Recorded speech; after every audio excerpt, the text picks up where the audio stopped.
Morning everybody, how are you doing? Hope you're doing well. Welcome back to my channel. Sorry it's been a while. And before we go any further, here is the weather forecast. It's bloody hot, as it is every day, whether it rains or not. Fortunately, or apparently, we are going to be experiencing a cooler front coming down from Japan, Taiwan, in that little area there, coming down into North Luzon, which is where we are. Wish it'd hurry up. Could do with a little bit of respite from the heat. That'll probably lead to a low depression area, and possibly, according to PAGASA, the Philippine National Weather Bureau, there's a possibility of a typhoon. Well, we'll wait and see what happens on that front. Anyway, the subject of today's video is budget. Now, I've done a monthly budget before, for those of you who have seen it. So what I thought I'd do is I'll do an annual one. Anal. Well, it could be anal for you to watch it, but I think it'll give you an idea of our yearly outgoings. Now, I'm basing this on essential bills, things like electric, the Wi-Fi, obviously food and fuel. Anything, any sort of like pleasurable stuff like going out, meals, restaurants and stuff like that, I'll keep that out of the equation, because that's up to you whether you want to do that or not. So without further ado, the first main bill in my eyes is the electric bill. Now, I do a spreadsheet for every single item, outgoing item, income, outgoings. I've got a spreadsheet which I update every month, so it keeps me in control of my finances, which I suggest that some of you do. Maybe some of you just use guesswork, but this is like written down per month, and it's a very accurate figure. So the first one, electric. Now, the electric bill, I'm going to run it from the 30th of October 2023 to today's date, which is 19th of October 2024. The first 5 months of that bill, of that report, we did not have aircon. We had aircon installed in March of this year. So the second part of the bill is with aircon. The first 5 months without aircon, the average bill was 1,501.49. The total was 10,510.45 pesos. After the 7 months after that, where the aircon was installed, the average was 2,357.71 pesos per month, which the total was 16,504.01 pesos. So if you add them up, it comes to a yearly total of 24,409.93 pesos. If you want to do a monthly average, it's 2,034.16 pesos.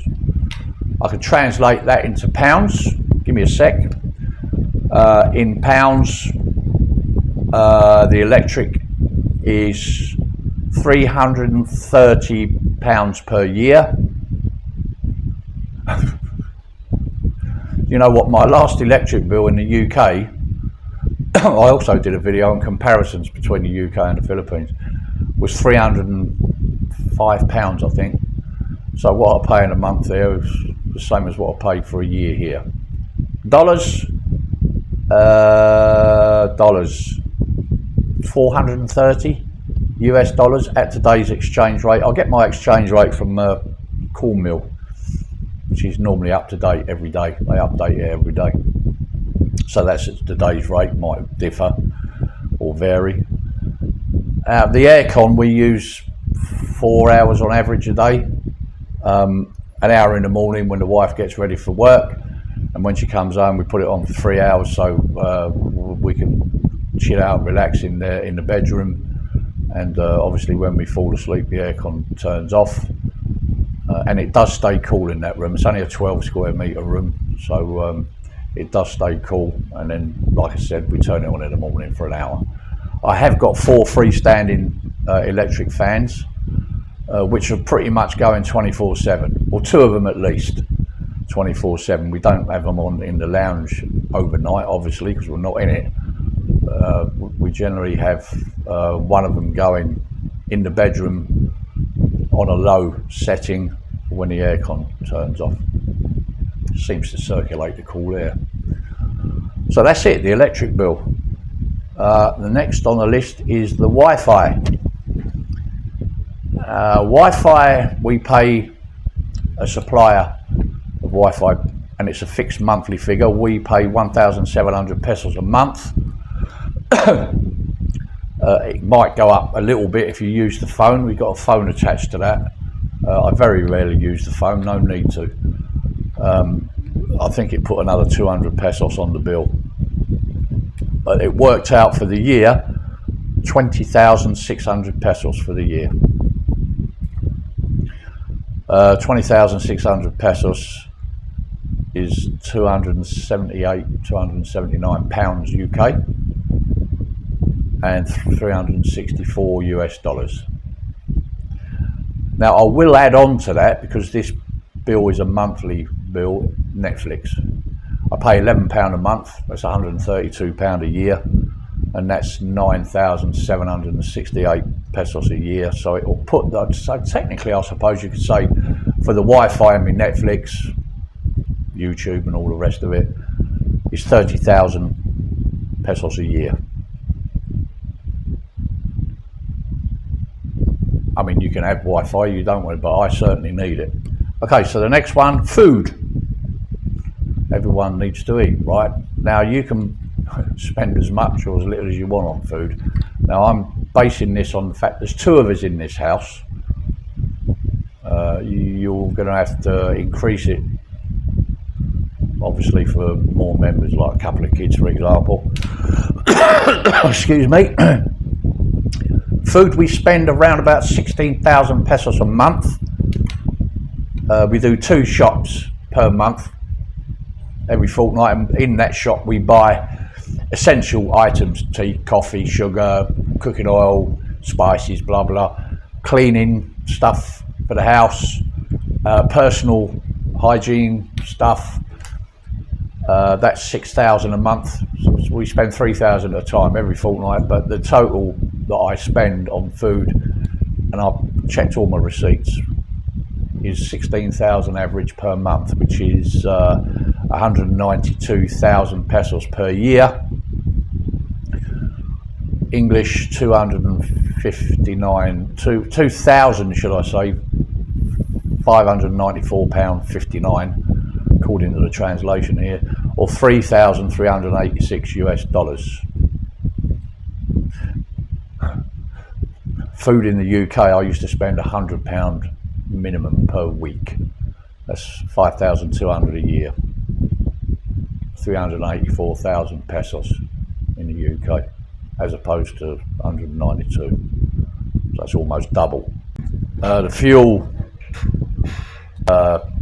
42,000 pesos per year, £570. We are saving a lot of money on fuel, but then again, it's a lot cheaper here. And we don't really go, I mean, I take the wife to work every day, pick her up every night. It's around about 30 kilometres a day I do in fuel here.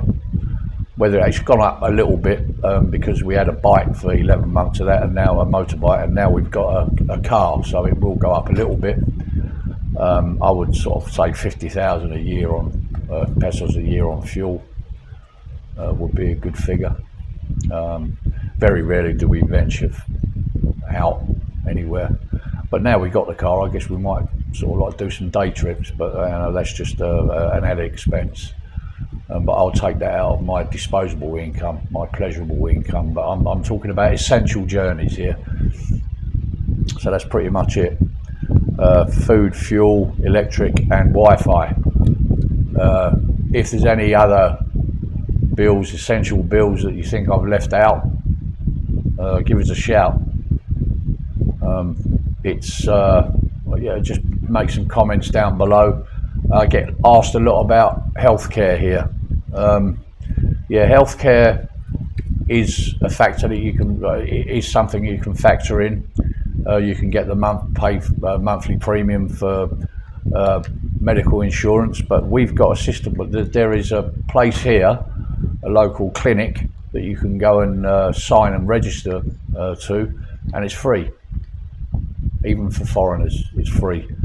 You sign, register, and as and when after that, if you need any treatment, minor ailments, you just pay for your medicine, pay for your treatment, which is fairly inexpensive. It's not that expensive. The expensive things are if you need any major operations or any, anything major happens to you, for which I would recommend that you get some form of insurance cover. I have. The prices may differ from other people, but I'm not going to put the figure in. Google it, have a look, or make inquiries. So your health care is important, but if it was that bad for me, I claim to be quite healthy. Coughing my heart out just now, but touch wood, I haven't had to have anything major done. I'll just go and buy pills when I need them, and that's it. If it did come to it, that it was something serious, I'll bugger off back home and get it done for free. Why not? I paid my taxes for that. I think I'll probably the cost of the flight wouldn't cover the cost of the operation here that you'd need if it's a major one. I'll just jump on a plane and go home. So that's it, really. Pretty much our annual outgoings. Shall I add all that up and give you a total figure for the 4 main outgoings? Yeah, I'll do that. So the grand total is food 192,000 pesos per year, fuel 42,000 pesos per year, electric 25,000 for argument's sake per year, Wi-Fi, Netflix 20,000 or 30,000, Netflix included. Comes to a grand total of 289,000 pesos. In pounds, $3,905, just over 5,096 US dollars per year. So 4 essential outgoings per year. I don't know if you can, anyone who can live on less or that figure in the UK or the US come to that. So for me, I've definitely made the right move by moving here. I've kept rent out of that equation, renting a property, because we own this house and lot. We don't have a mortgage, we don't pay rent, so you're going to need to add that into the equation. If you come here and you're going to rent somewhere, you can rent I know an English couple here rented a room for a few months while they were building their house, and it cost them 5,000 pesos a month. There's a room with a toilet, basic essentials, but you can rent anything up from 5,000, 10,000, 20, 40,000, depends on what you want. How big a place do you want, depending on the size of the family, I guess. But pretty much, again, we don't pay rent or mortgage here because we own it. So just add that in. I just hope it's helpful for you.